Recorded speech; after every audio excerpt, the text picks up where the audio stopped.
Hey guys, this is Ari from Literary Gladiators, and I just wanted to say I just found out from Josh that the Eleanor Rigby lyrical analysis did about 3 years ago. Um, Apparently, it's the most popular Gladiators video out there right now, and so I wanted to thank you guys for watching it. I remember that I was when I made that 3 years ago.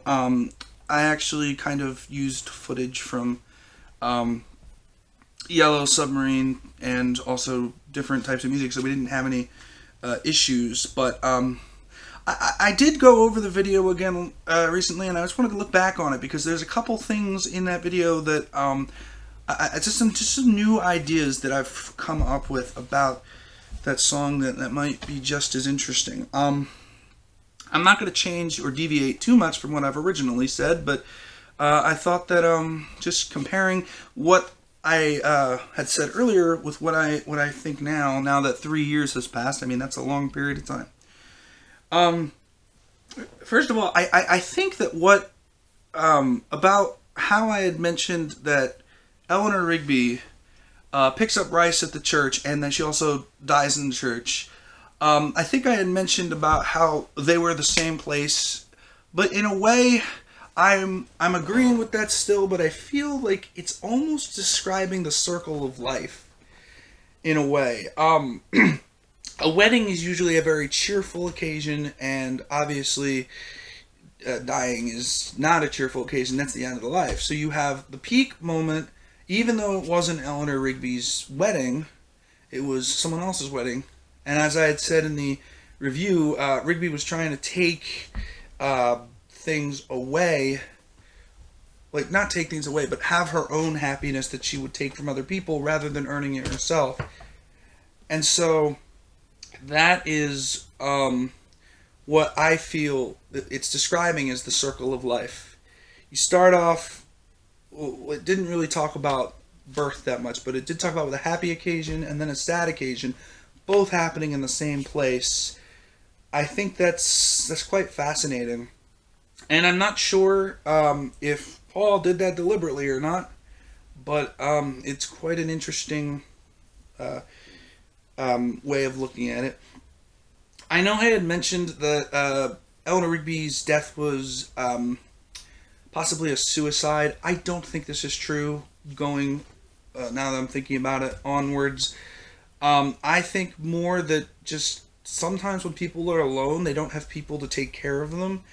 And so I do know someone who, has been really struggling in real life. I mean, someone who's really been struggling because they don't have many people to take care of them, and they don't really go to doctors or hospitals or anything.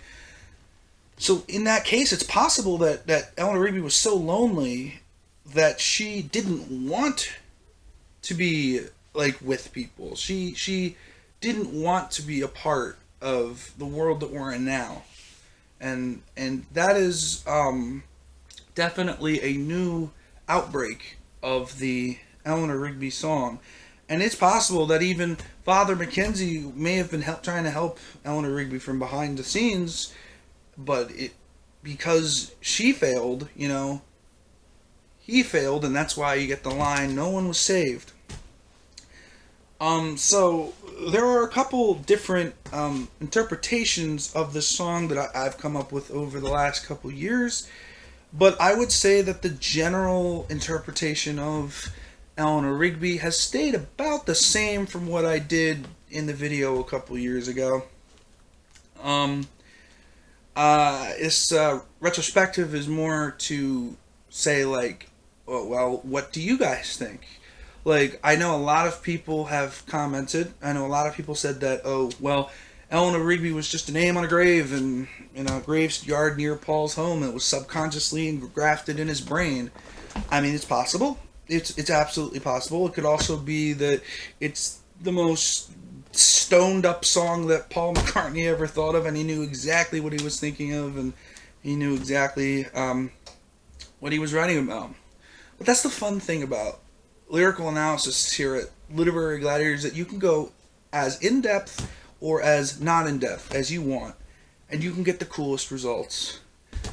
I think that what you could write down and what you can kind of portray in song are always going to be a little bit different, because I think the melody has a lot to do with it as well. So it's not just the words. So I just wanted to say again, thank you very much for you know, getting all this love to my Eleanor Rigby video. If you'd like me to make more lyrical analysis in the same kind of design where I show like pictures of the music videos and stuff like that, as long as I can, I would be happy to do that. Just maybe you could just suggest some songs that you guys would like me to go over.